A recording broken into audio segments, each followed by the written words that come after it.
Mercy naman, pag-usapan naman natin to. Maawa ka naman sa mga anak natin. Hindi ko na kaya ang sitwasyon natin. Ilang taon pa ba akong magtitiis, ha, Gerardo? Kailan ka matututong tumayo sa sarili mong paa? Matanda ka na. Wala ka pa ring disposisyon.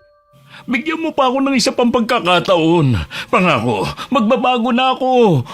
Ang dami ko nang ibinigay na pagkakataon sa'yo.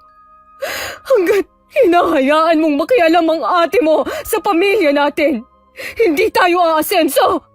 Magsabi ka nga ng totoo. May kapalit na ba ako? Ha, sino? Sino siya, Mercy? Wala akong lalaki. Sa tingin mo kaya, magagawa ko pa yun kung bawat 24 oras nakabantay ang ate mo? Wala nang ginawa si Ate Sylvia kundi bantayan ang bawat kilos ko sa pamamahay na ito. Nagmamalasakit lang naman si Ate Sylvia. Wala naman siyang intensyong masama. Yun ang akala mo. Palibhasa kasi, nauuto ka niya simula pa noon. Siya lang ang lagi mong pinakikinggan. May sarili nga tayong bahay. Pero sa bawat desisyon naman, tinidiktahan ka ng ate mo. Mabuti pa, kayong dalawa na lang ang magsama. Ngayon ka pa ba mag-aal sa balutan kung kailan malalaki na mga anak natin? Paano si AJ? Isasama ko si AJ sa pag-alis ko. Iiwan mo si Sean at Honey, ganun ba? Kailangan ka rin nila. Ano na lang mararamdaman nila pag uwi nila mamaya at wala na kayo? Kaya na nilang pangalagaan ng mga sarili nila. Pero hindi si AJ. Kailangan pa niya ng kalinga ng isang ina. Maawa ka naman. Huwag kang umalis. Hindi mo man lang naiisip na sisirayan mong pamilya natin. Bitiwan mo ako! Buo na ang pasya ko. Hindi mo na ako mapipigilan pa. Mercy! Huwag kang umalis! Mercy! Magandang araw, Miss Gwen. Ako po si Honey. Isa sa masusugid na taga-subaybay ng channel nyo. Dahil sa madalas na pakikinig, naisip ko na rin magpadala ng sulat tungkol sa aking karanasan. 12 anyos ako noon. At nasa unang taon sa koleyo si Kuya Sean nung iwang kami ng nanay namin. Ang bunsong kapatid ko na si AJ na 5 taon pa lang nung mga panahon na yun, ang tanging niyang isinama. Kasalukuyang kaming nasa eskwelahan ni Kuya nung umalis siya sa bahay namin. Tanda ko pa nun. Naabutan naming nakaupo sa upuan si Itay habang umiiyak. Nung lapitan namin siya, ang tanging nasambit lang niya nun. Mga anak, wala nang inay ninyo. Iniwan niya na tayo. Hindi ko alam kung babalik pa ba sila ng kapatid niyo rito. Mula nun wala ng araw na hindi umiinom si Itay. Lagi din niya kaming nabubulyawan ni Kuya Sean tuwing kinukuha namin ng bote ng alak sa kanya. Sa kabila ng galit na ipinapakita ni Itay, hindi pa rin kami nagsasawa sa pag-aalaga sa kanya. Kahit na nangungulila rin kami kay inay at sa kapatid naming si AJ, sinasarili na lang namin yun. Minsan half day lang ang klase ko kaya nauna na ako umuwi kay Kuya Sean. Nasa may pintuan na ako nung marinig ko nag-uusap sina Itay at Tia Sylvia. Dahil lang sa babaeng yun, sinisira mo na ang buhay mo? Pwede ba, ate? Huwag mo nga akong pakialaman. Kasalanan mo rin kung bakit ako iniwan ni Mercy. Wala ka lang ginawa, kundi ang pintasan siya at hanapan ng mali. O bakit? Totoo naman ang nakikita ko sa kanya. Ang tagal nyo na nagsasama, wala pa rin kayo na ipupundar. Masyado kasi siyang magastos. Pati kasi yon pinakikialaman mo. Alam mo, 3 anak namin at 2 na ang nag-aaral. Hindi lang naman yun ang nakikita kong maling ginagawa ng asawa mo eh. Marami pa.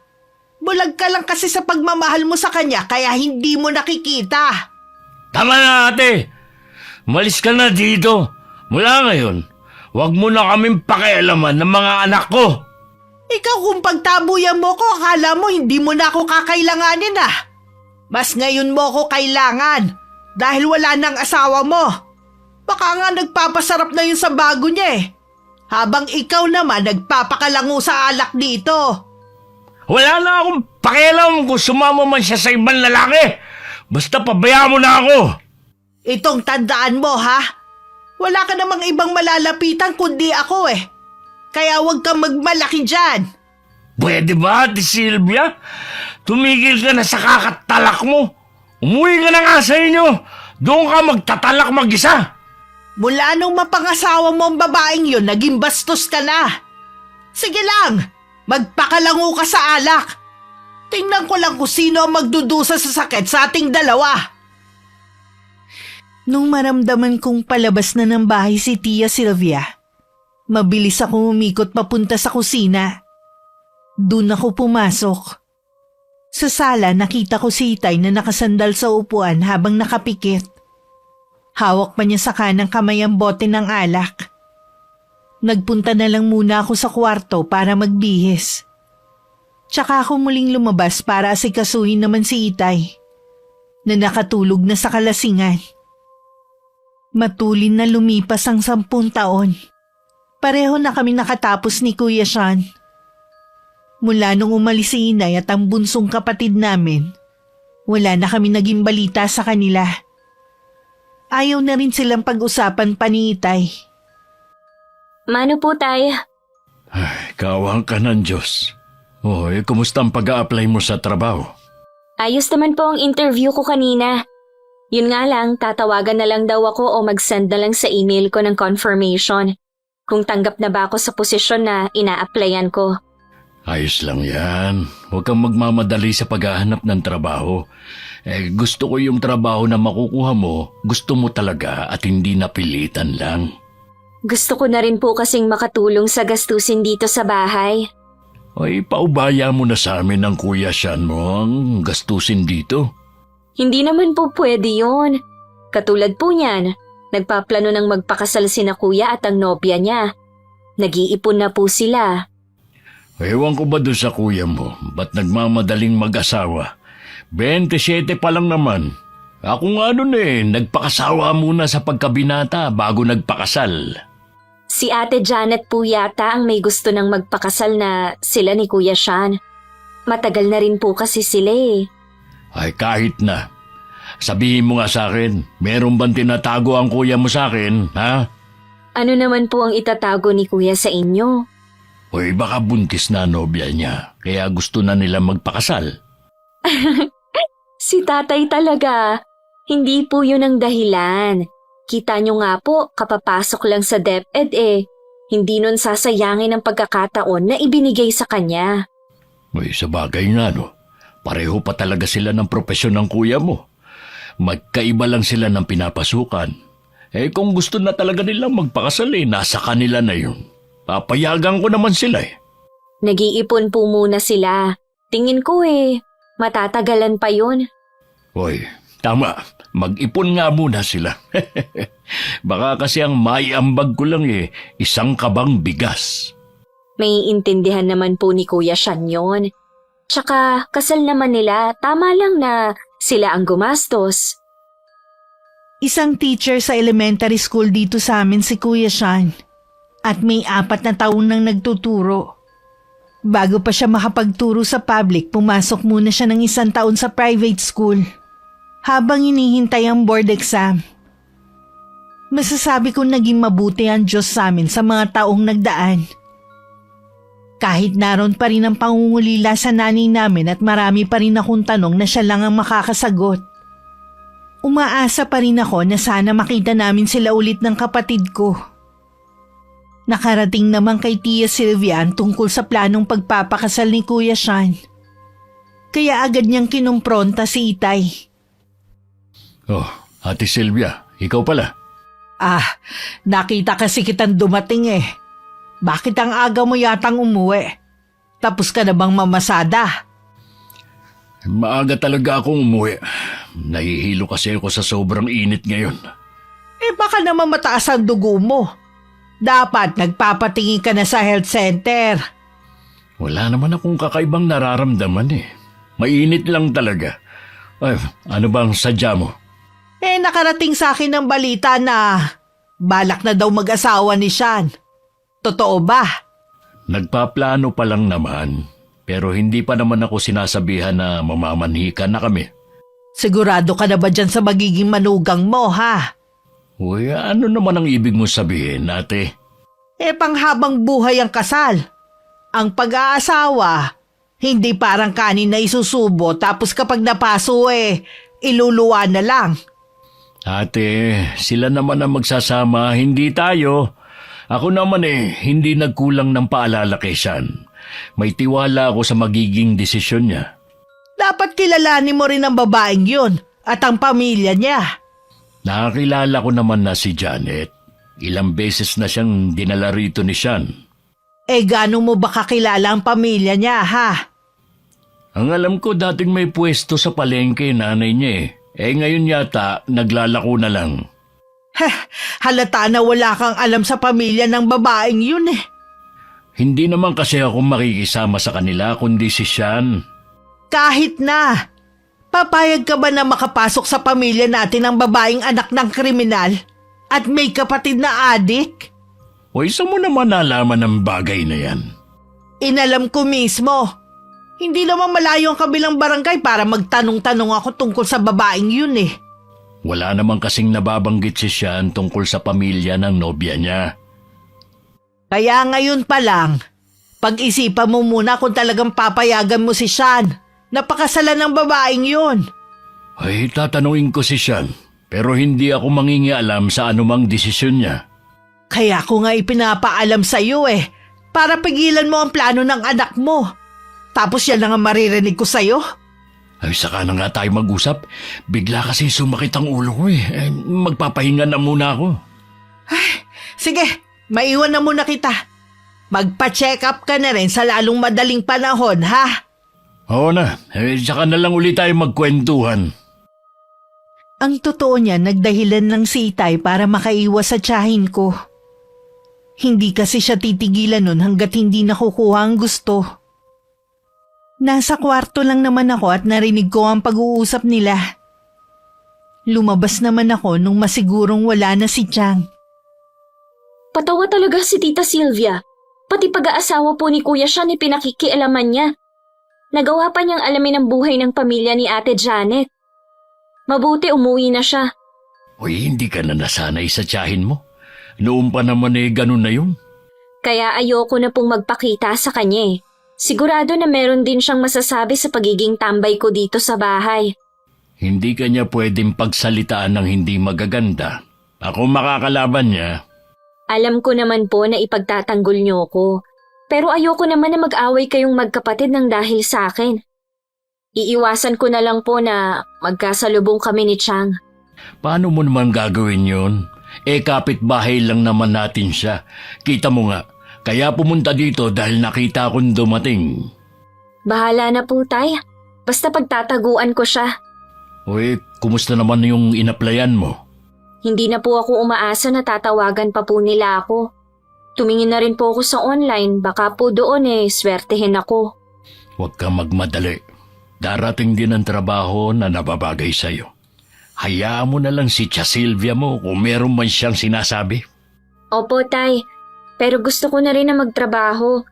Naiinip na din po kasi ako dito sa bahay Tsaka, paano nga kung biglang mag-asawa si Kuya?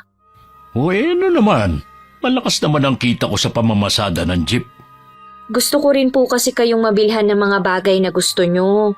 Hindi yung si Kuya lang lagi ang nagbibigay. Hindi naman yun ang mahalaga sa akin Ang gusto ko maging masaya kayong magkapatid. Wala na akong hinihiling pa. Siyempre po, Tay. Gusto rin naman namin na maging masaya kayo. Kung saan kayo masaya ng kuya mo, masaya na rin ako. Oh, dito ka muna ha. Magpapahinga lang muna ako sa kwarto. Sige po, Tay. Tatawagin ko na lang kayo mamayang hapunan. Tuwing nakikita ko si Itay, lihim na lang ako nagpapasalamat. Dahil nalampasan niya ang malaking pagsubok sa kanya. Ang pag-iwan sa amin ni Inay. Alam kong nalulungkot pa rin siya. Siguro ayaw lang niyang ipakita sa amin yun. Ilang taon din siyang nalulung nun sa alak. Natauhan lang siya nung muntik nang mamatay si kuya dahil sa dengue. Nangako siya sa Diyos na magbabago na. Basta wag lang niyang kunin sa amin ang kapatid ko. Habang wala pa nga akong trabaho, inako ko muna ang mga gawaing bahay. Katulad ng pagluluto ng agahan. Dahil laging maagang umaalis si Itay at Kuya Sean. Kapag ako na lang ang naiiwan sa bahay, paglilinis naman ang hinaharap ko at paglalaba gaya ng araw na yun. Habang nagsasampay ako, dumating si Tia Sylvia. Kontento ka na lang ba sa mga ginagawa mo, ha? Ano pong ibig niyong sabihin? Ang ibig ko sabihin wala ka na bang balak maghanap ng trabaho? Dito ka na lang ba sa bahay? Sayang naman ang tinapos mo, no? Naghahanap naman po ako eh. Wala pa lang pong tumatawag sa akin sa mga inaplayan ko. Baka naman basta ka na lang nag-a-apply. Wala ka man lang yatang seremonyas na ginawa. Nagpunta naman po ako sa simbahan noon para gabayan niya ako sa paghahanap ko ng trabaho. Dapat kay San Antonio de Padua ka humingi ng tulong. Siya ang patron na mga naghahanap ng trabaho. Pasensya na po, Chang. Hindi ko na po naalala na magdasal sa kanya. Pambihira ka talagang bata ka. Regular ka naman nagsisimba pero nakalimutan mo siya. Kung noon ka pa sana lumapit sa kanya, malamang sumasahod ka na ngayon. Ayos lang naman po kung hindi pa ako nakakahanap ng trabaho. Hindi naman po ako nagmamadali eh. Ano bang klaseng katwiran yan, honey? Alam mo ba yung mga kasing edad mo, may mga trabaho na ngayon. Nakakatulong na sila sa pamilya nila. Ayos lang naman po kina Itay at Kuya kung hindi po muna ako makatulong sa kanila. Hindi ko po kailangan intindihin ang sasabihin ng ibang tao. Alam mo, gaya ka rin ng nanay mo eh. Ayaw magbanat ng buto.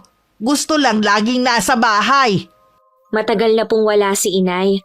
Huwag na po natin siyang isali sa pinag-uusapan natin. At isa pa po, bawal kasing banggitin ang pangalan niya sa bahay na to.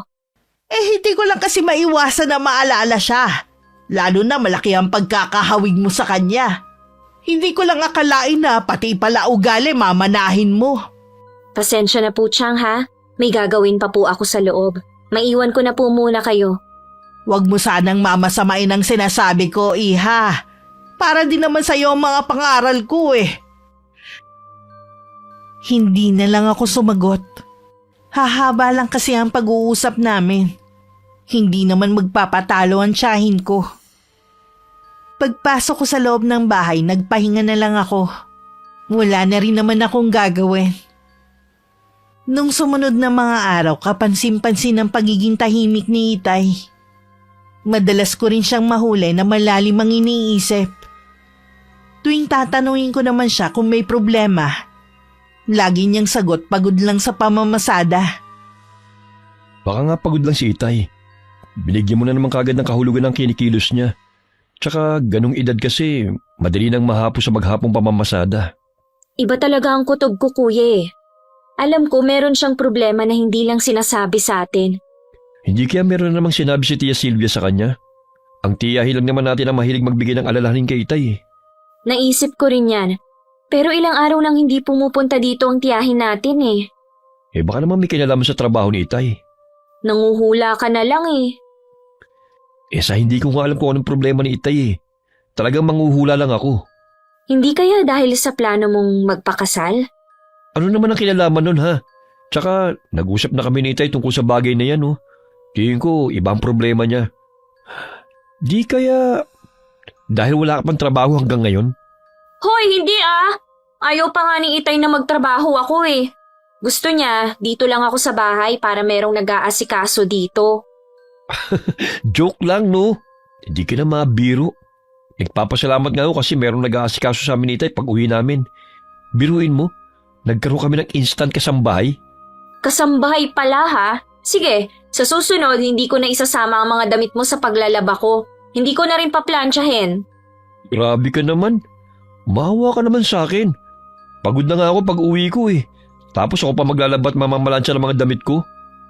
May inuwi pa nga akong trabaho eh. Oo na nga, ang drama mo. Yan ang pinili mong propesyon tapos ngayon magrereklamo ka. Balik tayo sa pinag-uusapan natin. Kung sakali man na mayroong problema si Itay, hindi yun makakatis na hindi magsabi sa atin. Tatatlo na nga lang tayo eh. Maglilihim pa ba siya sa atin? Sa bagay, may punto ka nga kuya. Hindi ko lang kasi maiwasan na mag-alala. Ngayon ko lang kasi siya ulit nakita na ganun eh. Huwag mo nang isipin ang bagay na yun. Hayaan na lang muna natin si Itay. Huwag mo munang kulitin. Baka mainis yun sa'yo.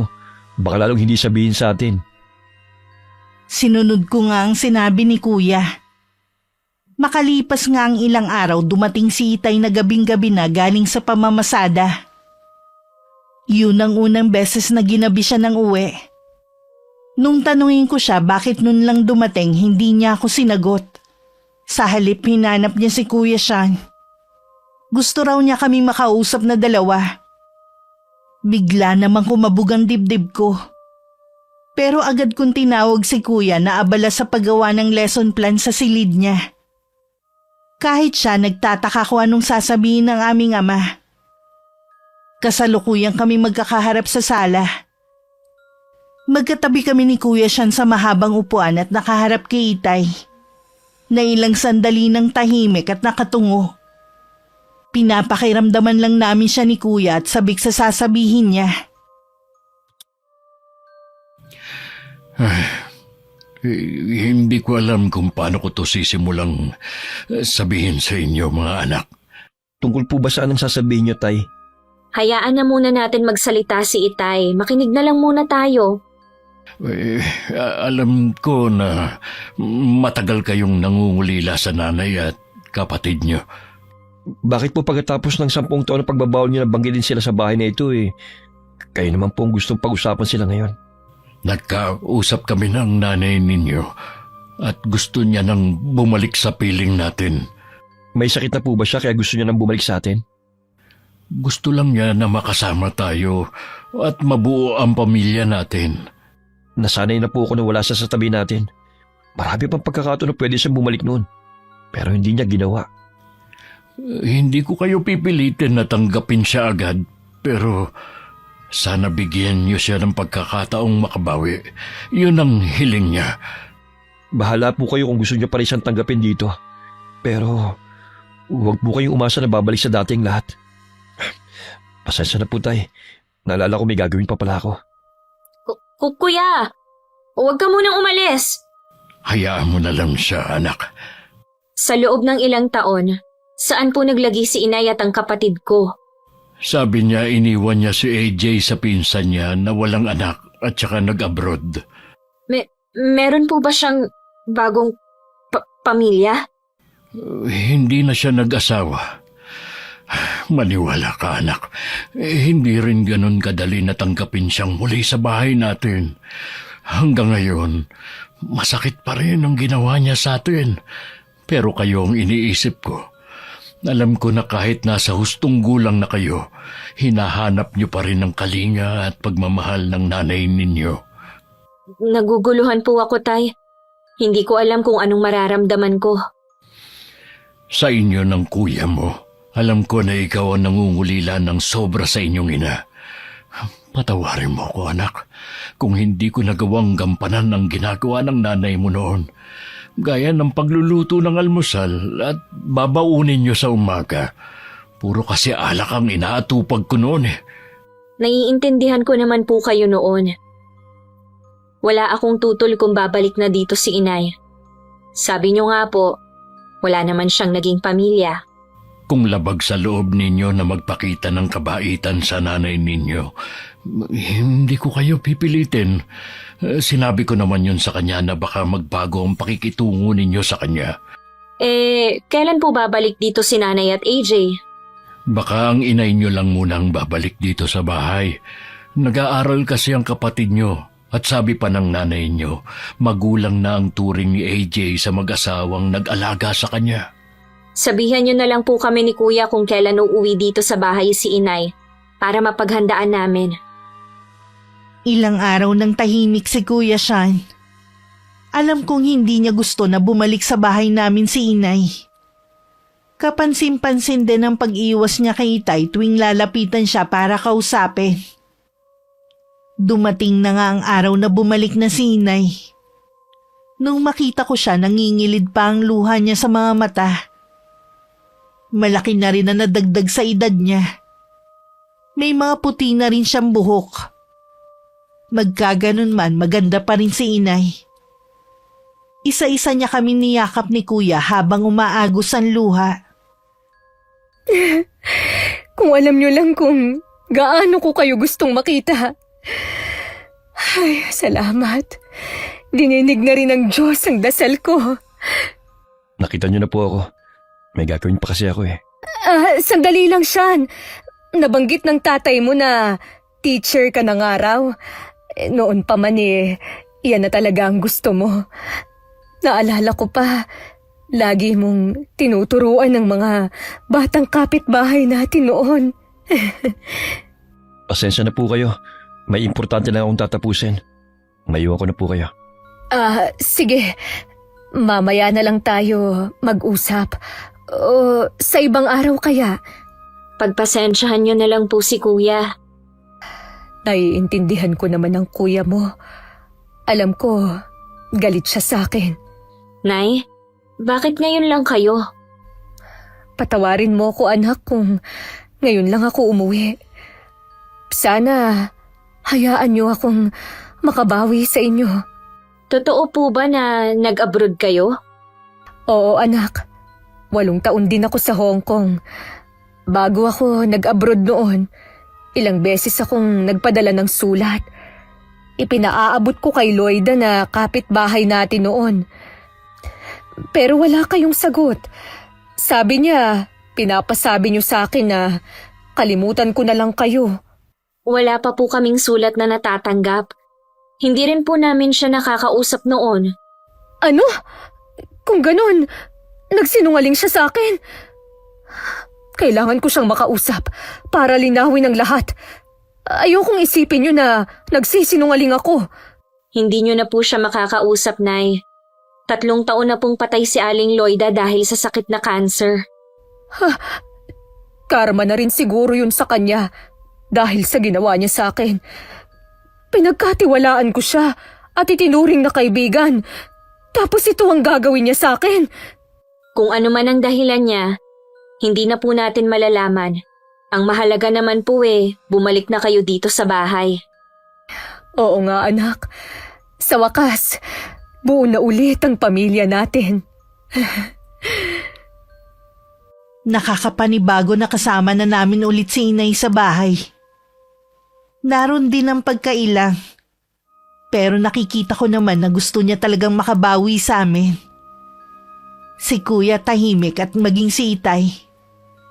Nakibuin dili si Inay sa kabila ng pag-aasikaso nito sa amin. Halos si Inay na nga rin ang gumagawa ng lahat ng mga gawain ko. Nakarating naman kay Tia Sylvia ang bigla ang pagsulpot ni Inay sa amin. Tuloy-tuloy siyang pumasok at hinanap si Inay sa buong bahay. Nasaan ang babaeng yon? Sino? Si Mercy ba? Sino pa ba sa akala mo, ha? Nasa palengke siya ngayon. Matino pa ba ang pag-iisip mo, ha, Gerardo?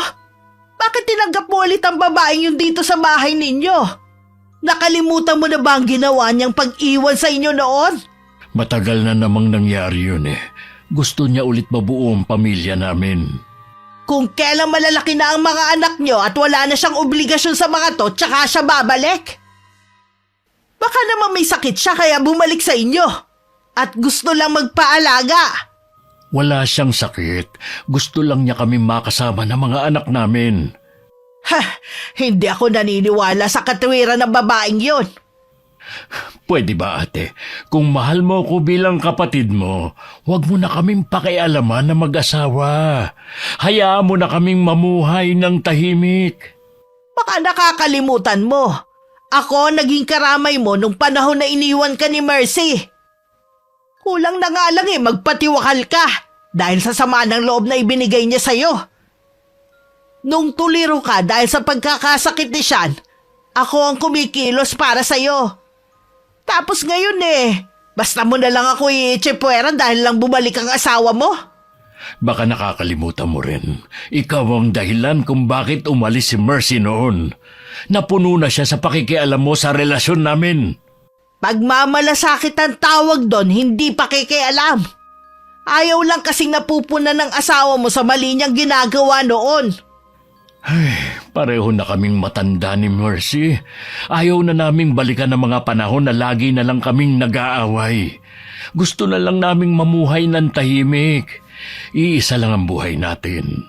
Wala naman sigurong masama kung pipiliin naming maging masaya sa mga natitirang taon ng buhay namin. Bahala ka na nga sa buhay mo. Kapag inulit ni Mercy ang ginawa niya dati, wala ka nang maaasahan sa akin. Tutale, baliwala naman ang mga nagawa kong tulong. Nagdadabog pang umalis ng bahay namin si Tia Sylvia. Naiiling na lang din si Itay habang nakatanaw sa papalayong ate.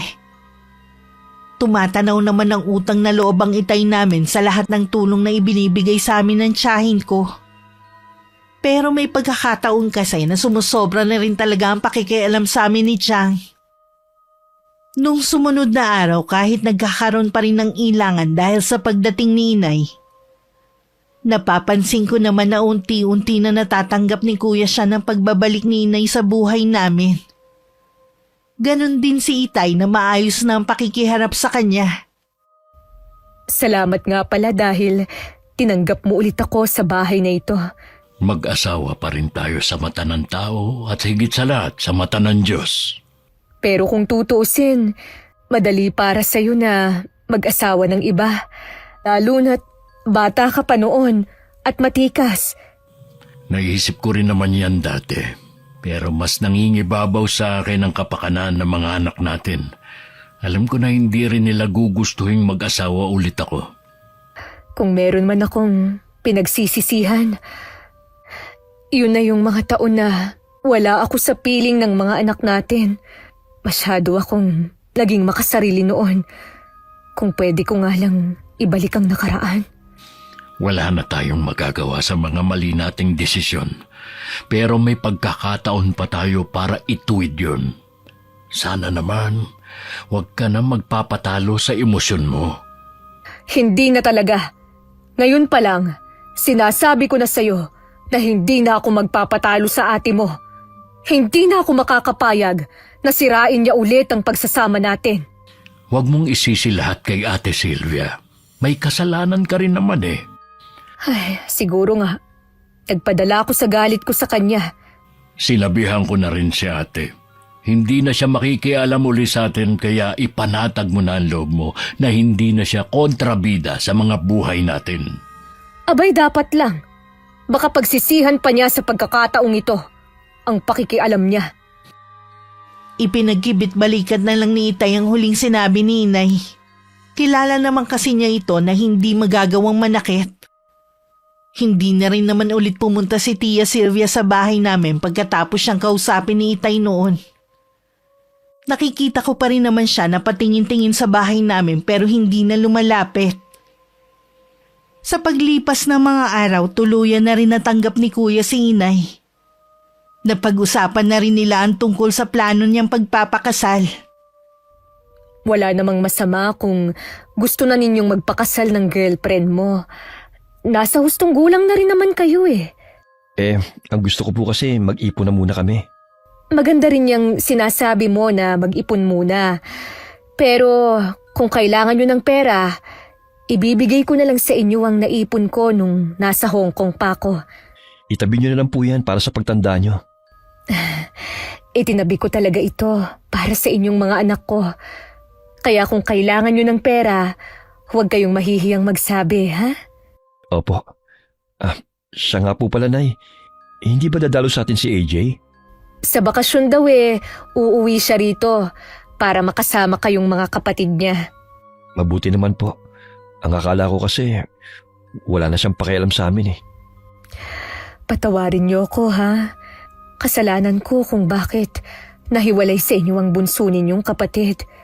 Kalimutan na po natin ang nakaraan. Tapos na po yun. Ang importante po, Nakikita naman namin na gusto niyo talaga makabawi sa amin ni Honey. Maiba nga pala ako. Kailan mo ko ipapakilala sa girlfriend mo? Busy pa po kasi siya ngayon. Pero hahanap po kami ng oras para makapunta siya rito sa atin. Excited na akong makilala siya. Sabi ng kapatid mo teacher din pala siya. Ano nga pala ang pangalan niya? Janet po. Baka po kilala niyo na po siya noon. Pamangkin po siya ni Aling Lloyda na kapitbahay natin. Madalas po si Janet sa kanila. Pero sa kabilang baryo po sila nakatira ng pamilya niya. Ah, si Lloyda. Yung dati kong kaibigan. Baka nakikita ko na nga siya dati pa kung lagi siyang nasa bahay ng tiyahin niya. Ay, ang pagkakataon nga naman, no? Oo nga po. Sayang po hindi niyo na inabot si Aling Lloyda. Lagi po niyang binabanggit ang pangalan niyo bago siya mamatay. Ah, talaga? Bakit kaya? Magkaibigan nga po kasi kayo. Kaya natural lang po na hanapin niya kayo sa huling sandali ng buhay niya. Sabi ng kapatid mo, matagal din siyang naratay bago bawian ng buhay. Opo. Nagkanda utang-utang nga po sila eh.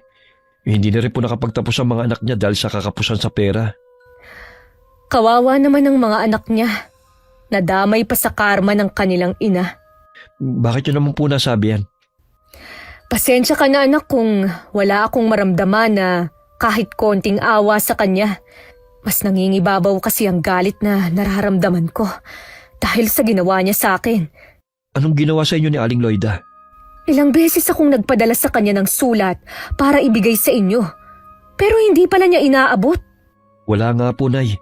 Ang natatandaan ko lang po na madalas niyang sabihin, kalimutan na namin kayo. Masaya na raw po kayo sa kinaroroonan niyo. Sinadya niyo raw po kaming iwan dahil magiging pabigat lang kami sa inyo. Hindi yan totoo. Siya nga itong kung ano-ano ang sinabi na ayaw na ninyo akong makita. Na matindi raw ang galit niyo sa akin. Yun pala hindi niyo naman sinabi. Naging dahilan patuloy yun para matakot ako na makipagkita sa inyo noon.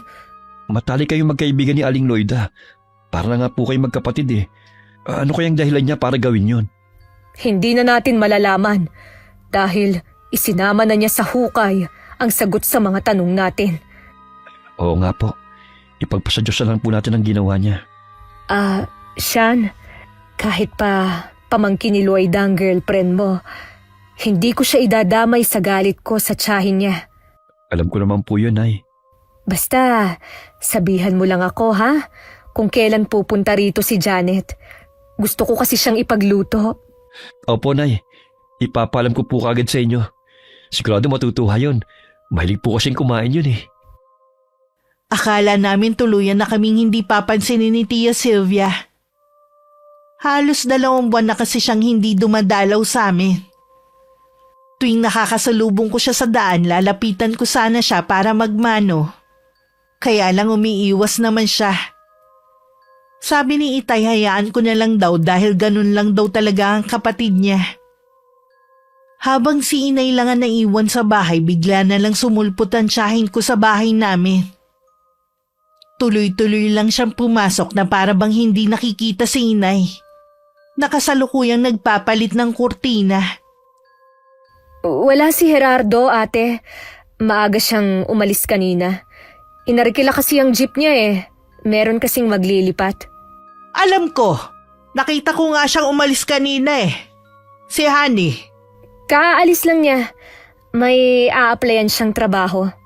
Ilang buwan na nakagraduate hindi pa rin nakakahanap ng trabaho.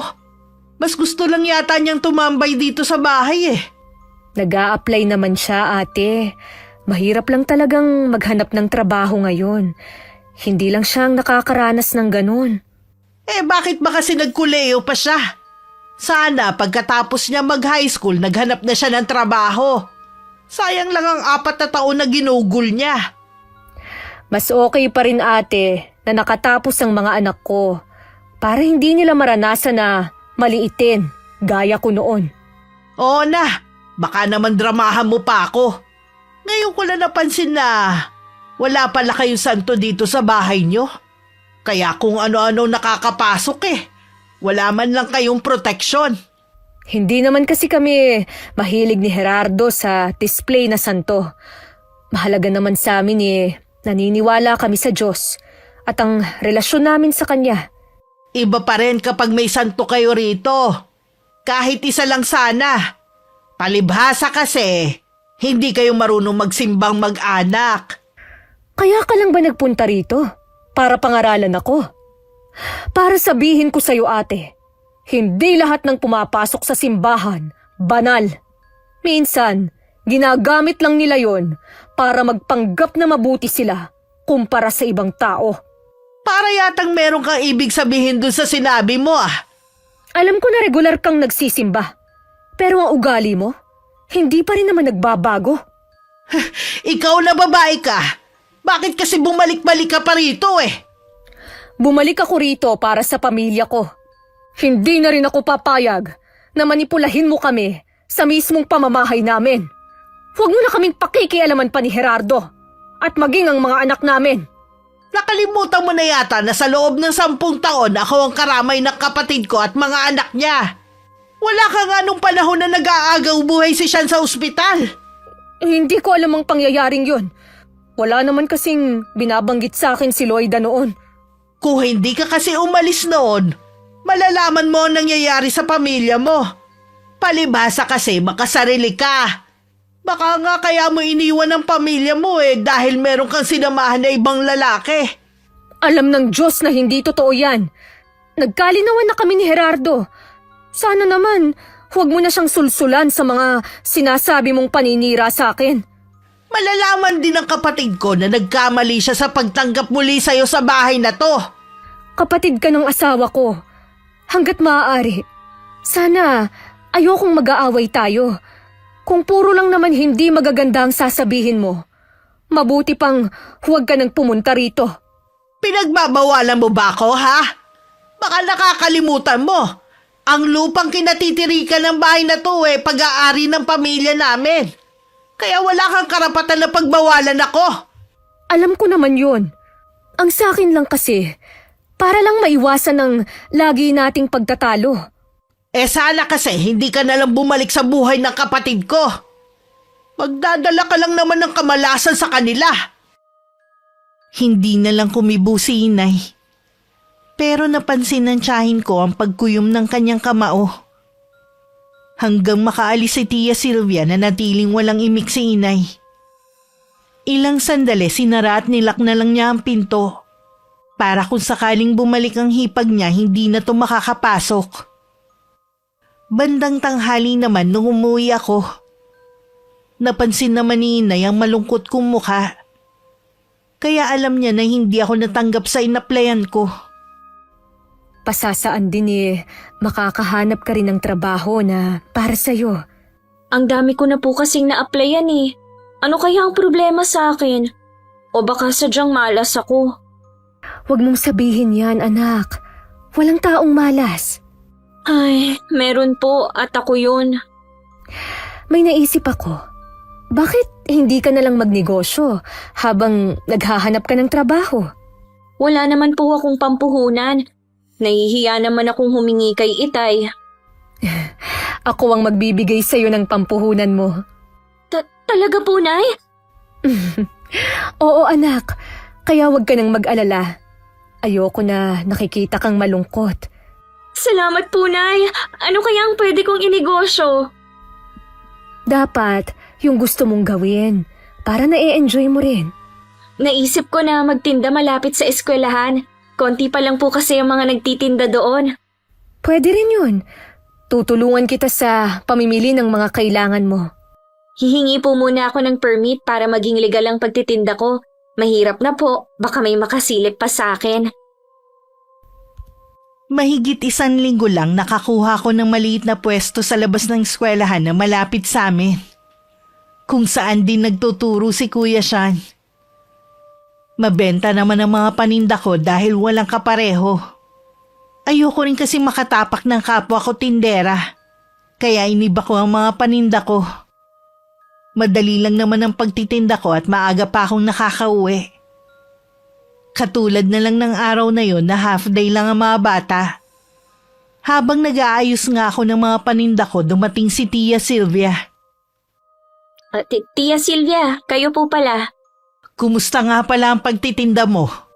Bakit maaga kayatang uuwi ngayon? Half day lang po kasi ang klase. Dahil may seminar po ang lahat ng teacher. Ganun ba? Saan ka nga pala kumuha ng pampuhunan mo? Binigyan po ako ni nanay. Mabuti may pera siya. Inipon niya po ang sahod niya nung nag-abroad siya. Mabuti naman kahit papano may silbi siya sa inyo. Akala ko magiging pabigat pa siya sa inyo Huwag naman po kayong ganyan kay inay. Nagsisisi naman po siya sa pag-alis niya noon. May dahilan naman para magalit ako sa nanay niyo. Alam naman po namin na isa kayo sa dahilan ni inay noon para umalis. Napuno na po siya sa ginagawa niyo. Sinabi lang niya yon para may dahilan siya para iwan kayo. Nakikiusap po ako sa inyo. Huwag niyo na po kaming guluhin. Malaki po ang utang na loob namin sa inyo. Huwag po kayong mag-alala. Hindi po namin kayo tatalikuran kahit anong mangyari. Maaasahan niyo pa rin kami ni Kuya oras na mangangailangan kayo ng tulong. Aasahan ko yan sinabi mo, honey.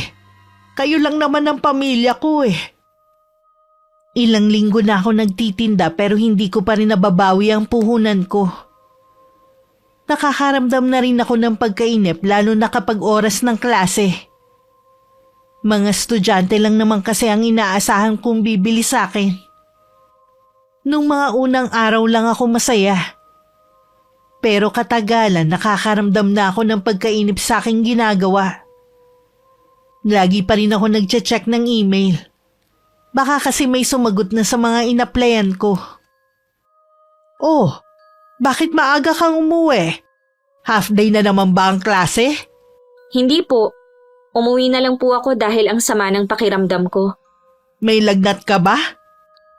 Wala naman po. Ang bigat lang po ng pakiramdam ko ngayon. Paano yan? Wala kang kasama dyan. Nakita ko na umalis ang mga magulang mo kanina Mabuti pa dito ka na lang muna sa bahay. Nakakahiya naman po. Ayos lang naman po kung mag-isa lang ako dito sa bahay. Huwag ka na mahiya. Mahirap yung mag-isa ka lang dyan tapos masama pa ang pakiramdam mo. Napilitan na rin akong sumama kay Tia Sylvia. Matagal-tagal na rin naman nung huli akong makapasok sa bahay niya. Dati nang mahilig mangolekta ng mga pampaswerte ang tiyahin ko. Saka nangongolekta din siya ng mga santo pero nung itigil nga niya, ipinalit naman niya ang iba't ibang klase ng mga estatwa. Napansin kong halos mapuno na ang buong sala niya. Pakiramdam ko tuloy may mga matang nakatingin sa akin. Ang umagaw ng atensyon ko, ang isang estatwa ng babae na may piring ang mga mata. May hawak siyang napakaraming barya at kulay gintuto. Hindi ko na malaya na titig na pala ako rito. Siya si Buena Fortuna. Humiling ka sa kanya ng kahit ano ibibigay niya. Gusto mo ba ng ganyan Para swertehin ka naman. Hindi po ako naniniwala sa mga pampaswerte Marami nang nagpapatotoo na swerte ang dala ni Buena Fortuna sa buhay ng isang tao. Napansin ko kasing minamalas ka Baka siya na ang sagot sa mga kamalasang nararanasan mo sa paghahanap ng trabaho. Saan niyo po ito binili? Sa isang kaibigan na maraming alam sa mga pampaswerte. Sasabihin ko sa kanya na dalhan pa ako ng isa. Sige po. Sabihan niyo lang po ako kapag dumating na. Babayaran ko po. O sige, magpahinga ka na muna riyan sa upuan. Ikukuha na rin kita ng maiinom. Tingin ko sa'yo namumutla na. Kinabukasan, dumating agad ang estatwa na sinasabi ni Tia Sylvia. Hindi na rin niya yung pinabayaran sa akin. Bigay na lang daw niya bilang tulong. Sinunod ko lang ang bilin niya na ilagay ko yun sa sala at nakaharap sa pinakapinto ng bahay namin. Inilagay ko rin yun sa mataas na lugar. Humiling na rin ako na sana swertihin na ako sa mga plano ko sa buhay. At ilayo ang pamilya ko sa sakit. Napansin naman ng mga kasama ko sa bahay ang estatwa na lagi kong nilalapitan tuwing umaga. Yan pala ang sinasabing estatwa ng kuya at tatay mo. Saan mo yan nakuha? Ha? Binili ko po yan sa isang kakilala, sabi pampaswerte daw. Kailan ka pa naniwala sa mga ganyan? Wala naman pong masama eh. Malay niyo po totoo na ang Buena Fortuna ang magbibigay ng swerte sa atin. Humiling na nga po ako sa kanya eh. Kung meron ka mang gustong makuha, dapat dumiretso ka na lang sa Diyos. Bakit kailangan mo pang ipadaan sa estatwa na yan? Nagdadasal naman po ako sa kanya. Kaya nga lang, naiinip ka na sa sagot niya. Eh kung ayaw niyo po dito sa estatwa, itatapon ko na lang. Hayaan mo na lang. Sayang din ang ipinambili mo dyan. Makalipas nga ang 1 linggo, sunod-sunod na ang magagandang pangyayari sa akin at sa pamilya ko. Gumanda ang kita ko sa pagtitinda at sa loob lang ng ilang araw, nabawi ko na rin ang puhunan. Tinawagan na rin ako para makapagsimula sa trabaho. Kaya si inay muna ang pinagtinda ko. Namanhikan na rin ang mga magulang ko sa pamilya ng girlfriend ni Kuya Sean. Sa paglipas ng mga araw, ramdam kong gumaan ang buhay namin. Lingid sa akin, nakakaramdam na pala ng kakaiba ang mga kasama ko sa bahay. Wala namang tao dito sa sala. Ano kaya ang mga iabag na naririnig ko kanina? Imposible naman na dahil sa pagod. Kaya kung ano-ano na ang naririnig ko. Kung nung mga nakaraan puro swerte ang dumating sa pamilya ko, nung mga sumunod na araw naman ay sunod-sunod na hindi magagandang pangyayari ang dumating.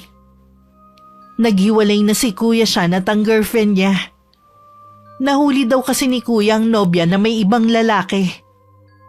Si Itay naman muntik na malagay ang buhay sa peligro. Dahil hinold up ang jeep na minamaneho niya. Mabuti na lang daw nakatakas siya at nakahingi ng tulong sa mga sundalo sa checkpoint. Natagpuan naman ng jeep na tinangay ng 3 suspect. Pero hindi na yun mapakinabangan dahil chinap-chap na yun. Nawalan din ako ng trabaho makalipas lang ang 2 buwan. Maging ang negosyo ni inay bigla na lang nalugi at nagkautang pa siya. Desidido na talaga si Sean na hindi makipagbalikan kay Janet. Paano kaya yun? Sabi ni Janet, buntis daw siya. Kaya lang, itinatanggi naman ni Sean na sa kanya ang bata. Hindi mo masisisi ang anak natin. Nahuli niyang may ibang lalaki ang girlfriend niya eh. Siyempre magdududa yun. Nakikiusap nga si Janet sa akin na kausapin ang anak natin. Pwede raw kasi siyang matanggal sa pinapasukan niya kung malalaman na buntis siya at walang asawa. Kung kailan meron na daw siyang item, ayaw na niyang mawala yun. Hindi kasi tayo pwedeng makialam sa desisyon ni Sean. Hayaan na lang natin silang lumutas ng problema nila. May problema din naman tayong kinakaharap ngayon eh. Bakit ba sunod-sunod na problema ang dumating sa atin? Sumabay pa sa kakaibang nararamdaman ko sa bahay na ito. Anong ibig mong sabihin? Tuwing mag-isa kasi ako rito sa bahay, may naririnig akong mga yabag dito sa sala. Kapag titingnan ko, wala namang tao. Hindi ko lang sinasabi sa inyo. Baka kasi mapagkamalan mo ko na nababaliw na. Naririnig mo rin pala yun? Ikaw rin ba? Sa madaling araw naman bago ako bumangon. Akala ko nga mga anak natin eh. Pero nang tanungin ko naman sila, hindi naman daw sila bumabangon ng ganong oras. Hindi lang yun. Sabi ng mga kapitbahay natin, may nakikita daw silang babaeng nakadungaw sa may bintana. Meron na kayang nagmumulto sa bahay natin? Wala namang namatay sa bahay na ito. At tayo ang kauna-unahang tumira dito. Kaya imposibleng may multo. Tsaka ngayon lang naman nangyari to eh. May nagpaparamdam din kaya sa mga anak natin? Baka wala. Kasi magsasabi ang mga yun sa atin. Magpatawag na kaya tayo ng pari. Kung gagawin natin yan, pag-uusapan tayo ng mga tao. Alam mo naman ang mga taga rito. Hindi naman lingid sa'yo kung ano-anong pinagkakalat ni ate tungkol sa pagbabalik mo. Ayoko na batuhin ka nila ng hindi magagandang salita. Baka ikaw pang sisihin nila kaya nagkaroon ng kababalaghan sa bahay na ito. Bakit ba hindi na lang maging masaya ang ate mo para sa atin? Gusto yata niya na maging tulad mo siya, na mag-isa lang namumuhay. Kasalanan naman niya kung bakit tumandang dalaga siya eh. Umaasa ako na matatauhan din si ate sa mga ginagawa niya. Hindi pa lang niya kasi naiisip na kapag nagkasakit siya, sa atin pa rin naman siya lalapit. Magpapausok na lang ako ng insenso sa buong bahay. Baka makatulong yun. Mabuti pa nga. Tuwing hapon nagpapausok si inay sa loob at labas ng bahay namin. Ako naman lagi lang nagkukulong sa kwarto. Nag-iisip kung bakit imbis na swertihin, mas dobleng kamalasan pa yata ang nararanasan ng pamilya ko. Hindi ko rin makausap si kuya dahil meron siyang pinagdadaanan. Biglang sumagi sa akin ang estatwa ni Buena Fortuna. Talaga bang swerte ang dala mo? Bakit sa umpisa lang tapos nagsunod-sunod na ang hindi magagandang pangyayari sa pamilya ko? Nasa kusina nun si inay nang magpaalam ako na pupunta lang sa bahay ni Tia Sylvia. Hindi naman siya nagtanong pero nagtataka ang tingin niya sa akin. Pagdating sa bahay ng tiyahin ko, paalis naman ang isang babae na sa tingin ko kaedad lang ni inay. Bahagya pa siyang ngumiti sa akin bago naglakad palayo. Sino po siya? Si Yoli yun. Sa kanya ko binili ang Buena Fortuna natin. Bakit ka nga pala nandito? Wala ka bang pasok sa trabaho? Hindi niyo po ba nabalitaan? Natanggal po ako sa trabaho dahil napagbintangan po ako na nagbenta ng impormasyon sa kalabang kumpanya. Ako lang po kasi yung bago sa kumpanya eh. Mabuti nga po hindi ako kinasuhan. Di naghahanap ka na ulit ng bagong trabaho.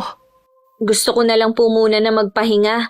Para po kasing na-trauma ako sa nangyari. Kumusta na pala ang kuya mo at ang nobya niya? Tuluyan na po silang nagkasirang dalawa. Lalo po naghihinala si kuya na hindi sa kanya ang ipinagbubuntis nito. Doon pa naman kasi hindi ko na gusto ang babaeng yun. Kapatid mo lang kasi ang patay na patay sa babaeng yun eh. Minamalas nga po kami ngayon. Kaya nga po pala ako nandito dahil sa estatwa ng Buena Fortuna na ibinigay nyo. Hindi po kaya siyang dahilan kung bakit ganito ang nangyayari sa pamilya ko? Ano ka ba, honey? Huwag mo nga isisi sa statwa ang kamalasang nangyayari sa inyo. Baka iba ang nagdala ng malas sa inyo. Simula lang naman po na ibinigay nyo ang estatwa na yun, tsaka nagkasunod-sunod ang masasamang pangyayari sa amin. Salamat na nga lang at walang masamang nangyari kay Itay. Sinunod mo ba lahat ng sinabi ko sa'yo? Oo naman po. Bukod tanging ikaw lang ang nagsabi na malas ka eh. Lahat naman ang bumili kay Yoli gumanda ang buhay nila at sinuwerte. Ibabalik ko na lang po sa inyo ang estatwa na yun. Hindi mo pwedeng ibalik yun sa akin. Gusto mo bang lalong malasin ha? Ikaw na ang nagmamay-ari ng estatwa na yun. Hindi mo na mababago pa. Minamalas na nga po kami dahil dun eh. Gusto ko na po yun mawala. Baka naman hindi ang estatwa ang dahilan ng kamalasan nyo. Baka naman ang nanay nyo. Kasi kayo tinanggap nyo pa ulit. Ayan tuloy ang nangyari sa inyo. Masaya na naman kayo kahit 3 lang kayo eh. Imposible po na si nanay ang dahilan. Kahit nga po siya minalas eh. Ang mabuti pa umuwi ka na sa inyo. Huwag mo na akong abalahin pa. Hindi ko masasagot yung mga tanong mo. Pakisabi na lang po kay Aling Yoli na gusto ko nang isoli ang estatwa.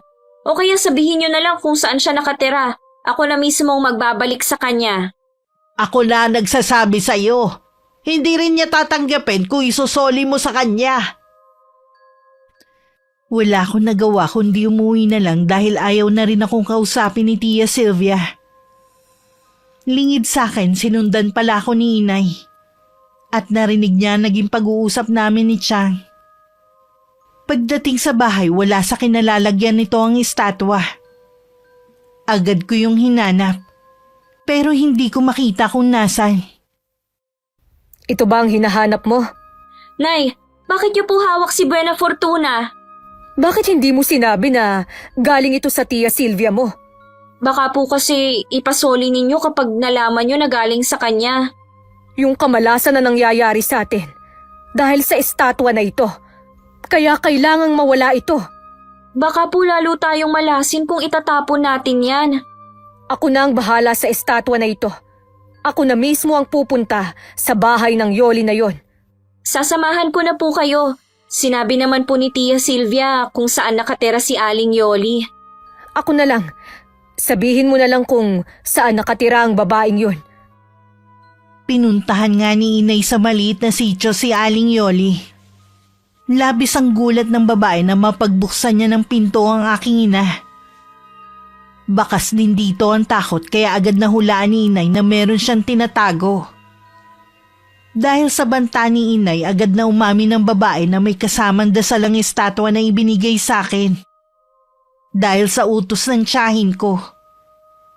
Sa galit ni inay, sinugod niya ang bahay ni Tia Silvia. Ano ba problema mo? Bakit basta-basta ka lang sumusugod dito? Alam ko na ang ginawa mo. Umamin na sa akin si Yoli. Nagtiwala pa naman sa iyo ang anak ko. Tapos, ganun ang gagawin mo? Hindi ko alam ang sinasabi mo. Huwag ka namang magsinungaling. Bistado na kita. Pwede ba, Mercy?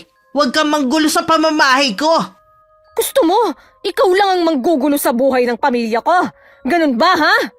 Dahil sa statwa na yun, para ka na nababaliw sa galit. Ikaw ang nababaliw sa ating dalawa. Sa sobrang pakikialam mo sa buhay namin, gusto mong malasin kami. Ganyan ba ang nasa tamang pag-iisip, ha? Umalis ka na. Bago pa kita ipadampot sa pulis dahil sa paggugulo mo. E di gawin mo. Hindi naman ako natatakot sa'yo. Sana, noon pa kita nilabanan. Sobra na yung kasamaan ng ugali mo. Pagsisisihan mo ang ginawa mong ito.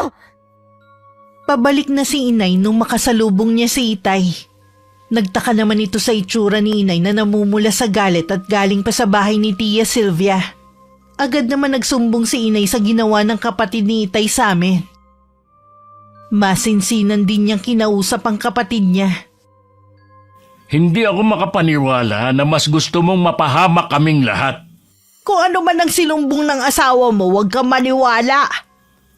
Umamin na nga yung kaibigan mong si Yoli. Bakit nagkakaila ka pa? Sinabi ko nang wala talaga akong alam eh. Hindi ko alam kung bakit sinabi yun ni Yoli sa asawa mo. Kung totoong nagdadala ng kamalasan ng estatwa, edi sana ako ang unang minalas. Dahil ang ibinigay mo kay Honey, may dasal para malasin ang magmamay-ari nun. Kung namatay ba ako sa pang-hold up sa akin, magiging masaya ka, ha? Hindi ko ginusto ang nangyaring yun sa'yo. Dahil nga sa estatwa na yon, kaya muntik na akong mamatay. Puro kamalasan na lang ang nangyayari sa amin dahil sa'yo. Patawarin ako ng Diyos, pero gusto ko nang putulin ang koneksyon ko sa'yo. Anong ibig mo sabihin? Ayaw na kita makita kahit kailan. Huwag na huwag ka nang pupunta sa bahay namin. Itinatakwil mo na ba ako bilang kapatid, ha? Oo, dahil gusto mong ipahamak ang pamilya ko. Gerardo, huwag mo namang gawin sa akin to. Ingatan mo ang sarili mo. Dahil walang mag-aalaga sa'yo kapag nagkasakit ka. Gerardo, huwag kang umalis! Binasag ni inay ang estatwa. Pagkatapos mag-usal ng dasal na tinuro ni Aling Yoli. Mula nun hindi na sila nakakarinig ng naglalakad sa sala namin. Sinunod ko naman ang payo ng mga magulang ko na wag na muna maghanap ng trabaho. Palipasin ko daw muna ang 1 taon. Si Kuya Sean naman lalong isinubsob ang sarili sa pagtuturo. Ang mga magulang naman namin nag-isip ng pwedeng gawing negosyo sa natitirang pera ni inay. Kumuha na lang sila ng pwesto sa palengke. At doon nagtinda ng mga sari-saring gulay na inaangkat nila sa kakilala. Salamat naman. Nakakaahon na tayo kahit paano. Oo nga eh. Akala ko nga, sa dami ng mga problemang dumating sa atin, hindi na tayo makakaraos. Siguro naman napagsisihan na ni ate mga mali niyang ginawa. Sa ugali ng ate mo, malabong mangyari yan. Matagal ko na nga siyang hindi nakikita eh. Sa kabila ng ginawa niya, nag-aalala pa rin ako sa kanya. Pasensya ka na, Gerardo. Hindi ko magawang patawarin ng kapatid mo. Hindi ko alam kung mapapatawad ko pa ba siya. Naiintindihan kita. Hindi naman kita pipilitin eh. Sana lang, wag mo kong pigilan kung sakali natulungan ko siya. Ikaw ang bahala. Lingid sa aming lahat nakausap ni Inay ang asawa ng kaibigan niyang si Aling Loida. Kagagawan din pala ng tiyahin ko kung bakit hindi nakakarating sa amin ang sulat na pinapaabot ni Inay. Inutusan din daw nito ang kaibigan na gumawa ng kasinungalingan para tuluyan na kaming kalimutan ni Inay noon. Sa nalaman tumindi lalo ang galit ni Inay kay Chang. Wala kaming alam nung nasa Hong Kong si Inay may nakilala siyang matandang kasambahay. Bago yun umuwi, tinuruan muna siya ng kulam. Hindi man siya ganun kahusay, pero alam niyang mapaminsala rin ang orasyon na kaya niyang gawin. Ilang gabi din niyang pinagpuyatan ng orasyon na magbibigay ng matinding karamdaman sa tiyahin ko. Ayos lang po ba kayo, Nay? Namumutla kasi kayo eh. Ilang gabi na kasi akong laging puyat eh. Bakit naman po kayo nagpupuyat? Alam ba ni Itay? Hindi niya alam, kaya huwag mo nang banggitin sa kanya. Ano bang pinagpupuyatan ninyo? Meron kasi akong binabasa na libro. Ang ganda kasi ng kwento. Baka naman po magkasakit kayo niyan. Huwag kang mag-alala. Tapos naman na kaya maaga na akong matutulog. Siya nga pala, mukhang okay na ang kuya mo ngayon ah. Oo nga po. Nakakatawa na po siya ngayon eh. Mabuti naman kung ganon. Sadyang hindi lang talaga silang nakalaan para sa isa't isa ni Janet. Wala na nga rin po akong balita sa kanya. Tumigil na rin siguro siya sa paghahabol sa kuya mo. Malamang po. Ano nga pala ang tinitingnan mo kanina sa laptop? Tungkol po sa Buena Fortuna. Marami din po palang minalas, no? Pagkatapos silang bumili ng estatwa. Yung iba naman po, sinasabi na sinuwerte sila sa buhay. Pero mas lamang po ang nagsasabi na minalas sila. Hindi naman kasi tama. Naiasa sa mga pampaswerte ang pag-asenso ng isang tao. Kailangan, sipagan at samahan na rin ang dasal sa nag-iisang lumikha. Oo nga po. Dahil po sa akin minalas tayo. Ako ang nagdala ng estatwa na yun dito eh.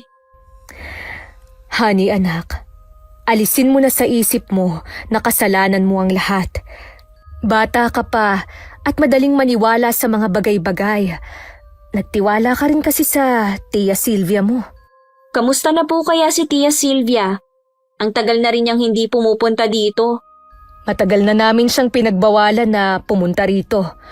Baka mamaya kasi hindi na naman niya mapigilan ng mangialam sa buhay natin. Ayos lang po ba na dalawin ko siya sa kanila? Ikaw ang bahala. Hindi ko naman kayo pipigilan eh. Nung minsan maiwan ako sa bahay, naisip kong dalawin ang tiyahin ko sa kanila. May tampo pa rin ako sa kanya. Pero mas nangingibabaw sa akin ang pag-aalala rito. Dati kasi kahit anong pag-aaway nila ni Itay, magpapalipas lang siya ng 1 linggo. Tapos nun pupunta na sa bahay namin. Pagdating sa kanila, saradong-sarado ang bahay. Napansin ko rin na makapal na ang dahon sa lupa na parang ilang araw nang walang nagwawalis. Kumatok ako ng ilang beses, pero walang tugon sa loob. Nakailang ulit ako ng tawag, pero wala akong naririnig ng mga yabag na papalapit sa pinto. Umalis kaya siya? Saan naman kaya siya pupunta hindi pa naman araw ng simba ngayon? Ay, babalik na nga lang ako sa ibang araw. Paalis na sana ako nang makarinig ako ng kalabog sa loob ng bahay. Nang pihiting ko ang seradura, hindi naman pala yun nakalak sa loob. Kaya pumasok na ako. Madilim ang buong bahay kaya binuksan ko ang ilaw. Muntik na akong mapasigaw nung makita kong nakatayo sa may tapat ng pinto ng silid niya si Tia Sylvia. Tinakot niyo naman po ako. Ikaw pa ang natakot sa lagay na yan eh. Ikaw tong basta na lang pumasok dito. Kanina pa po kasi ako tawag ng tawag eh.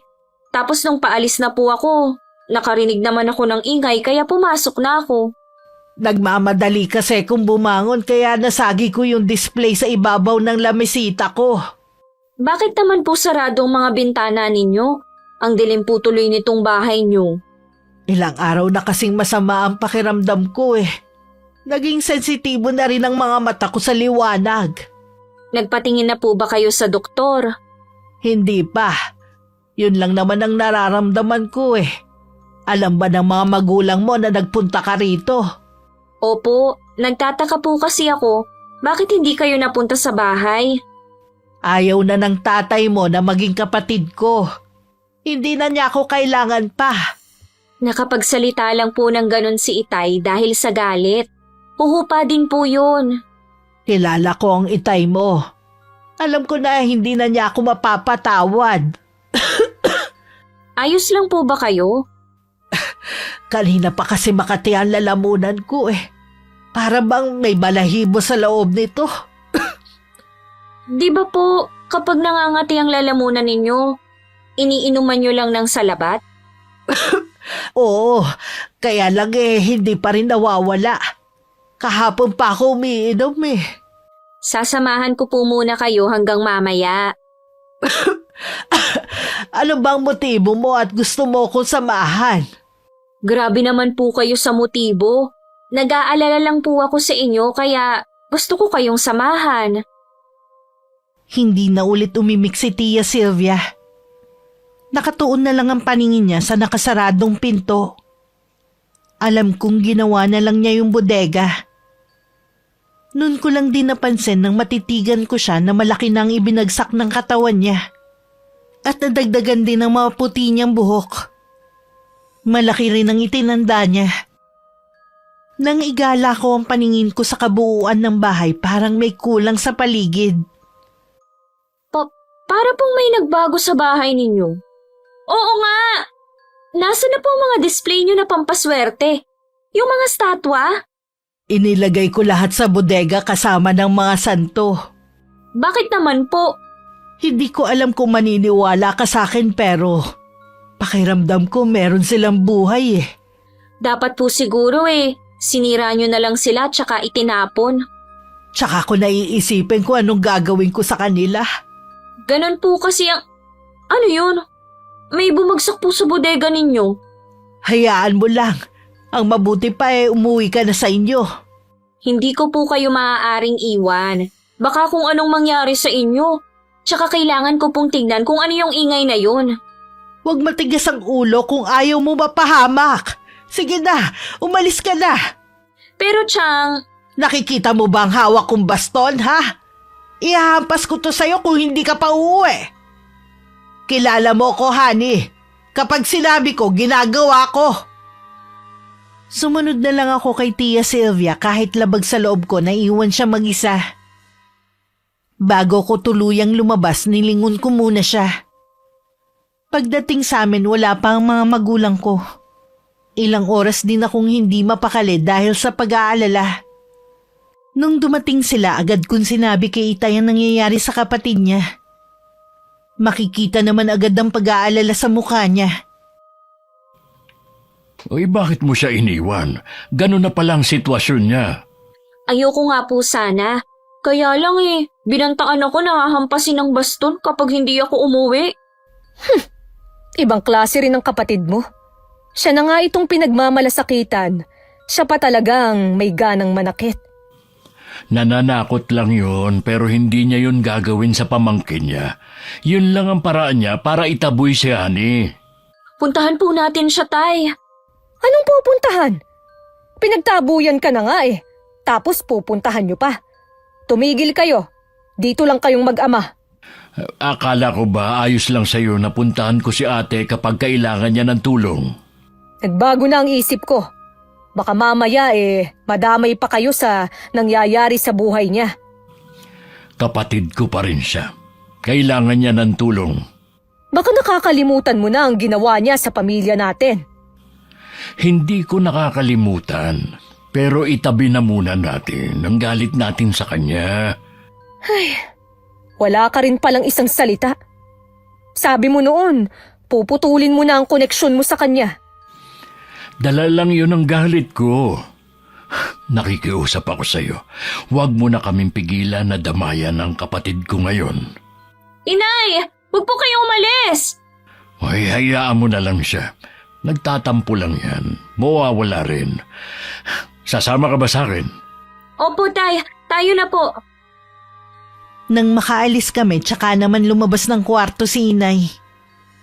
Matalim ang mga mata niya na nakasunod ng tingin sa amin. Hindi naman nakaligtas yung kay kuya na nakatayo sa may kusina. Kahit siya, nag-aalala rin sa tiyahin namin. Alam ko po na matindi ang galit niyo kay Tia Silvia. Pero sana po patawarin niyo na siya. Madali lang sabihin yan dahil hindi mo alam ang nararamdaman ko. Mula pa noon, wala na siyang ginawa kundi pakialaman ng pamilya natin. Kayo pa rin po ang pumili na iwan kami noon. Huwag niyo pong isisi ang lahat sa kanya. Nagawa po namin kayong patawarin. Sana po'y magawa niyo rin patawarin si Tia Silvia. Huli na ang lahat, iho. Hindi ko na siya mapapatawad pa. Alam ko pong magagawa niyo yun. Masyado lang po kayo nabubulag ng sama ng loob at galit niyo sa kanya. Hindi mo kasi ako naiintindihan. May ginawa ako na hindi ko na kayang bawiin pa. Ano pong ibig niyo sabihin? Sean, kinulam ko ang Tia Silvia mo. Po? Nagawa niyo po yun? Tama lang sa kanya na magdusa. Sa dami ng nagawa niyang kasalanan, kulang pa yon. Nay, nakikiusap ako. Bawiin niyo ng sumpa niyo sa kanya. Hindi ko na yun mababawi pa. Walang orasyon para bawiin ko ang ginawa kong kulam sa kanya. Patawarin po sana kayo ng Diyos sa ginawa niyo. Alam niyong malaking kasalanan yan. Alam ko, anak. Alam ko. Nang dumating kami sa bahay ni Tia Silvia, nadatnan namin siya sa sahig na walang malay. Binuhat siya ni Itay at nilagay sa higaan. Ilang sandali lang nagkamalay na rin siya. Noon lang din namin napansin na may mga sugat siya sa balat na parang mga paso ng sigarilyo. Hawak din niya ang lalamunan niya at bigla na lang siyang sumuka ng dugo. Dadalin ka namin sa ospital. Honey, ihanda mo mga dadaling damit ng tiyahin mo. Sige po, Tay. Huwag niyo ko ilalabas sa bahay ko. Nakikiusap ako sa inyo. Malala na ang sakit mo eh. Kailangan kang matignan ng doktor. Wala akong sakit. Uy, ano bang wala? Tingnan mo nga sumuka ka na ng dugo. Maniwala kayo, wala akong sakit. Papuntahin niyo na lang si Dante dito sa bahay. Ha? Bakit albularyo?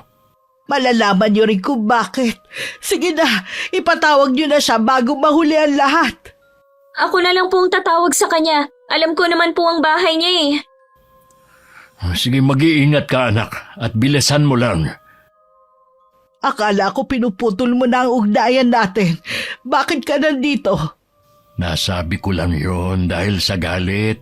Pero alam mo naman na hindi kita matitiis. Gerardo, patawarin mo sana ako kung nasira ko ang pamilya mo noon. Tatanggapin ko kung hindi na ninyo ako mapapatawad pa ni Mercy. Huwag mo munang isipin ang bagay na yan. Ang importante, gumaling ka. Tatanggapin ko naman kung sakali na hindi na ako magagamot ni Dante. Kung mabibigyan man ako ng pagkakataon na mabuhay pa ng matagal, pinapangako ko na itutuwid ko na lahat ng mga mali kong nagawa. Gagaling ka, ate. Magtiwala ka lang. Habang nag-uusap si Itay at Tia Silvia, malalakas naman ng ingay ang maririnig sa kabilang silid. Sinabi ng tiyahin ko na naroon ng mga estatwa na binili niya na pampaswerte. Sa galit ni Itay, lahat ng yun inilabas niya ng bahay at binasag. Gumaan naman kahit papano ang pakiramdam ng tiyahin ko. Inabot din na mahigit 1 oras bago ko naisama si Mang Dante. Meron pa kasi siyang ginamot dahil din sa kulam. Alam niyo po ba na merong ginamot kanina si Mang Dante? Kinulam po yung babae na galing pa sa malayong lugar. Hindi po kaya nakulam din ang Tia Silvia? Yan din ang naiisip ko, kaya albularyo ang pinatawag niya. Sana gumaling na si Tia Silvia. Matanda na siya para maranasan ang ganong paghihirap. Iniisip ko kung sino kaya ang nasa likod ng nangyari kay ate. Wala naman po kasi akong nababalitaan na kaaway niya. Tsaka hindi naman papatulan ng mga taga rito si Chang. Kilala naman nila to na mabunganga lang. Oo nga, ay isa lang ang naiisip ko, ang nanay mo. Magagawa kaya yun ni Inay? Sana nga'y hindi siya. Makalipas nga ang nakakainip na sandali, lumabas na rin ang albularyo. Hindi rin siya makatingin ng diretsyo. Nang tanungin siya ni Itay kung sino ang kumulam sa kapatid niya. Sa huli sinabi rin ito. Hindi kami makapaniwala ni Itay na magagawa yun ni Inay. May malalim po na dahilan si Inay kaya niya yun nagawa. Huwag naman po kayong magalit sa kanya. Huwag kang magalala. Hindi ako nagagalit sa kanya. Buo na ang pamilya natin. Gusto ko na talikuran niya ang gawain yun. Kakausapin ko po siya. Alam ko na mas nananaig pa rin sa kanya ang kabutihan. Dito muna ako para alagaan ng Tia Silvia mo. Mahina pa siya. Kailangan niya ng kasama. Ako na po ang bahalang magpaliwanag kay Inay kung bakit hindi pa kayo makakauwi sa bahay. Salamat, anak. Nang sulyapan ni Itay ang kapatid, nakadilat na ang mga mata niya. Bakas pa rin dito matinding hirap na pinagdaanan. Hindi mo talaga ako iniwan. Hanggat kailangan mo ko, nandito lang ako sa tabi mo. Baka hinahanap ka na ng asawa mo. Umuwi na si Honey. Siya na ang bahalang magpaliwanag sa nanay niya. Huwag ka nang magalit kay Mercy. Kasalanan ko naman kung bakit niya ako kinulam eh. Dapat lang sa akin to. Abay, parang ibang tao na ang kausap ko ngayon ah. Ganon siguro kapag nalalagay na sa bingit ng kamatayan ng isang tao. Marami ako napagtanto ng mga mali kong ginagawa. Tama naman lahat ng paratang ng asawa mo sa akin eh. Nagbago ka na nga talaga. Himala nga siguro ito. Umasa ka na. Hindi ko na kayo pakikialaman ng pamilya mo. Nandito na lang ako para sumuporta sa inyo. Salamat, ate ha. Nakumbinsi ko si Inay na puntahan si Tia Silvia at mag-usap sila. Nagulat pa si Itay nang makita na kasama ko siya. Iniwan na lang muna namin sila para makapag-usap ng sarilinan. Ate, patawarin mo ko sa ginawa ko sa'yo, ha? Nadala lang ako ng matinding galit ko sa'yo. Ako ang patawarin mo. Sa dami ng mga nagawa kong kasalanan sa'yo. Ako rin ang humarang ng mga sulat sa mga anak mo noon. Binayaran ko rin si Loida para magsinungaling sa'yo. Yun ang dahilan kung bakit nagawa kong kulamin ka. Alam mo, napakaswerte mo kay Gerardo. Ni minsan hindi ka niya siniraan sa mga anak mo. Ako lang ang laging gumagawa noon. Mabuti hindi ko nalaso ng utak nila. Kalimutan na lang natin yun.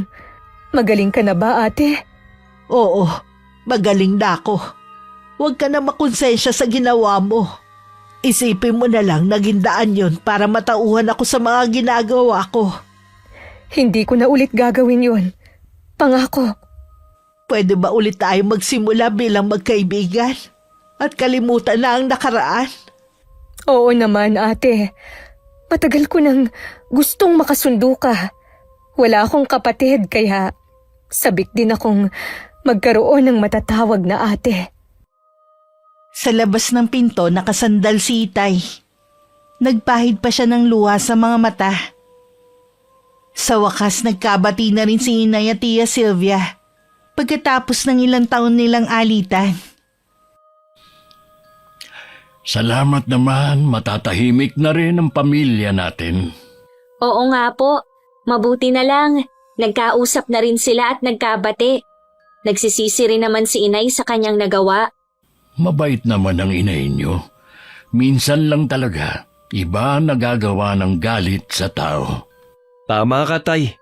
Kaya nga mas pinili ko na lang na isubsob ang sarili ko sa trabaho kaysa makagawa ko ng hindi maganda kay Janet. Kuya, mabuti sumunod ka dito. Para kasing kinalimutan niyo na ako eh. Kaya ako na lang kusang pumunta rito. Talaga bang hindi na kayo magkakaayos pa ni Janet? Malabo na. Lalo na umamin na rin siya sa akin. Wala siyang magagawa kundi makisama sa ama ng anak niya. Huwag kang mag-alala, kuya. Darating din ang para sa'yo. Oo naman. Sa ngayon focus muna ako sa pagtuturo. Bata ka pa naman, enjoyin mo rin muna ang buhay binata. Kapag may pamilya ka na kasi, sila na ang prioridad mo. Marami ka na rin kailangang isantabi, pati sarili mong pangarap at kaligayahan. Opo, Tay. Tatandaan ko po yan. Ay, mabuti pa siguro umuwi na lang tayo. Hayaan na lang natin ang nanay nyo na mag-asikaso sa tia Sylvia nyo. Mabuti pa nga po. Naririnig ko po na nagtatawanan na sila sa loob ng silid. Mula nang magkasundo si Inay at Tia Sylvia, higit pa sa pagkakaibigan na nabuo sa kanilang dalawa. Para silang magkapatid na hindi mapaghiwalay.